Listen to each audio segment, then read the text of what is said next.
Hello बच्चों।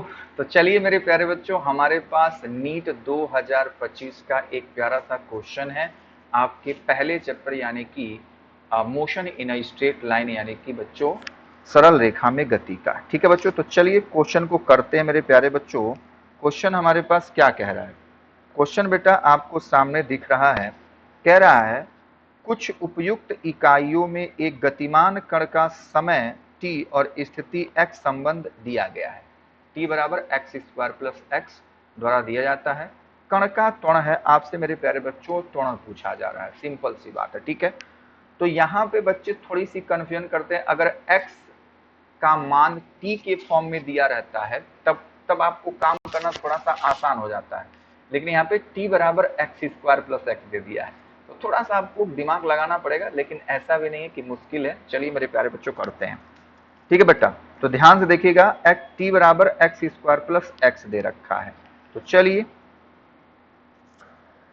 t बराबर x square plus x दिया बेटा, ठीक है। तो मेरे प्यारे बच्चों आप क्या करोगे, आप क्या करो, x के सापेक्ष अवकलन कर दो। ठीक है, तो लिखेंगे इसको dt बाई डी एक्स बराबर, ये हो जाएगा 2x प्लस 1। आता है सबको अवकलन की नहीं आता है? आना चाहिए मेरे प्यारे बच्चों। बात समझ में आ रही है? आपको इतना अवकलन मेरे प्यारे बच्चों आना चाहिए। ठीक है, चलिए तो ये हो गया। अब मैं क्या कर दूं, इसको पलट दूं। तो क्या मेरे प्यारे बच्चों मैं इसको ऐसे भी तो लिख सकता हूं, dx बटे dt बराबर 2x, सॉरी 1 बटे हो जाएगा ना बेटा। तो ये हो जाएगा हमारे पास 1 बटे 2x प्लस 1। इतनी बातें समझ पा रहे हो सभी लोग? आप कहेंगे हाँ सर बिल्कुल, कोई दिक्कत वाली बातचीत तो है नहीं।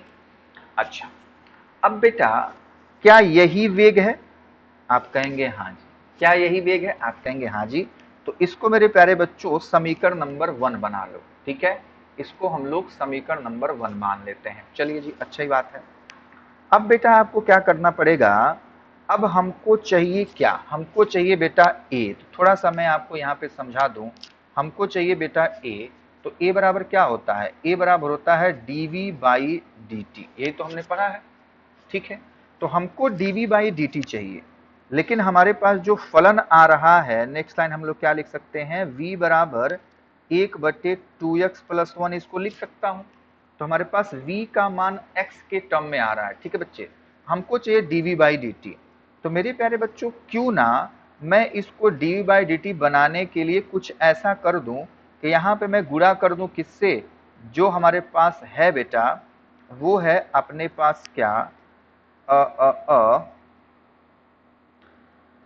dv बाई dt चाहिए। तो हमको dx, सॉरी सॉरी रुक जा एक सेकेंड, इसको मैं यहां लिखता हूं।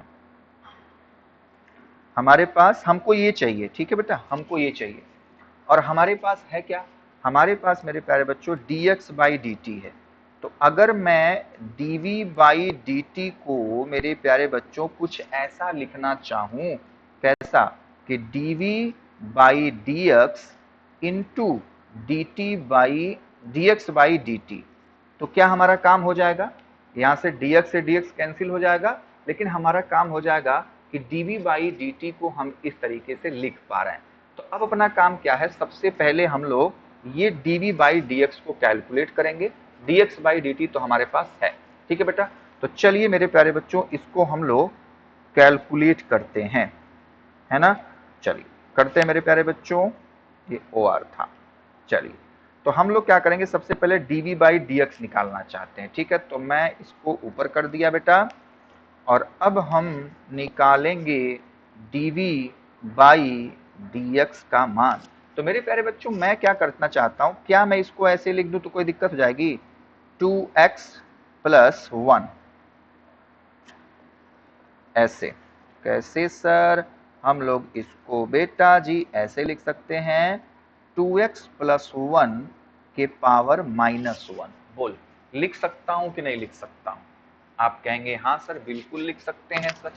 तो मेरे प्यारे बच्चों अगर हम लोग इसको ऐसे लिख पा रहे हैं, ठीक है बेटा, तो अब आप क्या करो, dv बाई dx निकालो। तो क्या हो जाएगा, -1 बाहर आएगा और इसके पावर मेरे प्यारे बच्चों क्या हो जाएगा, -2 हो गया, -1, ठीक है, into D by D x of क्या हो जाएगा, ये 2x + 1, ये हमारे पास पूरा का पूरा अवकलन हो जाएगा। ठीक है बच्चे, आप कहेंगे हाँ सर, बिल्कुल सही सर, एकदम सही बोल रहे हैं आप, तो एकदम सही बोल रहे हैं आप, तो मैं तो एकदम सही बोलता ही हूं अपने प्यारे बच्चों के लिए। चलिए, तो अब मेरे प्यारे बच्चों हम लोग इसी चीज को और आगे बढ़ाएं, तो हमारे पास आ जाएगा dv बाई डी एक्स बराबर, ठीक है बेटा, ये माइनस हो गया हमारे पास, और इसको क्यों ना मैं नीचे भेज दूं, तो ये हो जाएगा 2x + 1 और इसका स्क्वायर। अब बच्चे ये यहाँ क्या बच रहा है, तो इसका जब अवकलन करेंगे तो केवल 2 बचेगा, यानी कि मेरे प्यारे बच्चों हमारे पास dv बाई डी एक्स क्या आ गया, केवल आ गया -2/2x + 1 का होल स्क्वायर। जल्दी बताओ, इतनी बातें मेरे प्यारे बच्चों को समझ में आ रही कि नहीं आ रही है? ठीक है, इतनी बातें तो मेरे प्यारे बच्चों को अच्छे से समझ में आ रही होंगी। अब बेटा हम क्या करेंगे, अब मेरे प्यारे बच्चों हम करना चाहते हैं क्या, dv बाई डी एक्स तो निकल गया, अब अपना काम हम लोग करेंगे। कैसे सर, तो मेरे प्यारे बच्चों ऐसे देखिए, ए बराबर हमने क्या जाना, हमने जाना dv बाई dt होता है। अच्छा, हम dv बाई dt को ऐसे भी लिख सकते हैं, dv by dx into dx by dt। बोलो हाँ या ना, बात समझ में आई? लिख सकता हूं।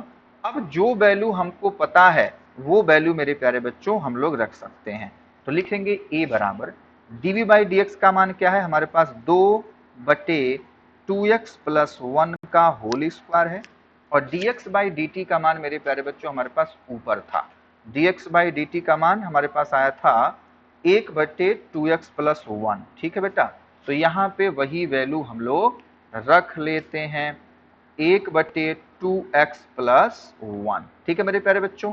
क्या इतनी बातें क्लियर हो रही हैं? क्या इतनी बातें मेरे प्यारे बच्चों क्लियर हो रही हैं ना?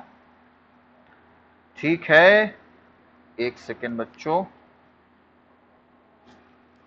हमारे पास अब a चाहिए ना, हमको अगर a चाहिए बेटा, तो क्या हो गया हमारे पास, इसका मान कितना है, 2/2x + 1 का होल स्क्वायर, सॉरी ये dv बाई dx है, एक सेकेंड बेटा जी, ये dv बाई dx था, थोड़ा सा इरेजर चल गया बेटा, मिट गया, ठीक है, ये dv बाई dx था, ठीक है बच्चे।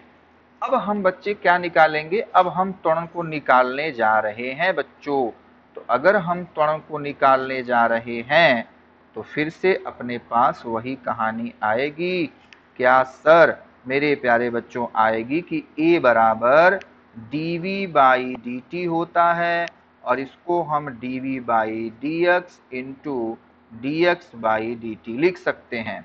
तो यहाँ से a बराबर dv बाई dx का मान -2/2x + 1 का होल स्क्वायर है, और इसका मान मेरे प्यारे बच्चों 2x + 1 है। तो इस तरीके से a का मान अपने पास क्या आ गया, a का मान आ गया बेटा -2/2x + 1 का क्यूब, ठीक है बेटा, 2x + 1 का क्यूब मेरे प्यारे बच्चों हमारे पास आंसर आया, ठीक है। तो अब चलिए हम लोग देख लेते हैं क्या हमारे पास यही आंसर सही है। तो बिल्कुल मेरे प्यारे बच्चों हमारे पास डी ऑप्शन एकदम करेक्ट आंसर दिख रहा है, ठीक है बेटा, डी ऑप्शन अपने पास एकदम करेक्ट आंसर है, -2/2x + 1 का होल स्क्वायर, ठीक है, -2 ये एक आपके पास ऑप्शन x + 1 का होल क्यों, लेकिन वो गलत है, ठीक है, तो अपने पास डी ऑप्शन करेक्ट है। तो उम्मीद करता हूं मेरे प्यारे बच्चों को ये क्वेश्चन अच्छे से समझ में आया होगा। तो इसी तरीके से ढेर सारे नीट के क्वेश्चनों का मेरे प्यारे बच्चों सॉल्यूशन पाने के लिए प्लीज आप लोग हमारे चैनल को लाइक, सब्सक्राइब और अपने दोस्तों के साथ शेयर करना ना भूलें। तो मिलते हैं मेरे प्यारे बच्चों इसी के साथ नेक्स्ट क्वेश्चन में, तब तक के लिए बाय बाय, टेक केयर, मस्त रहिए और स्वस्थ रहिए मेरे प्यारे बच्चों।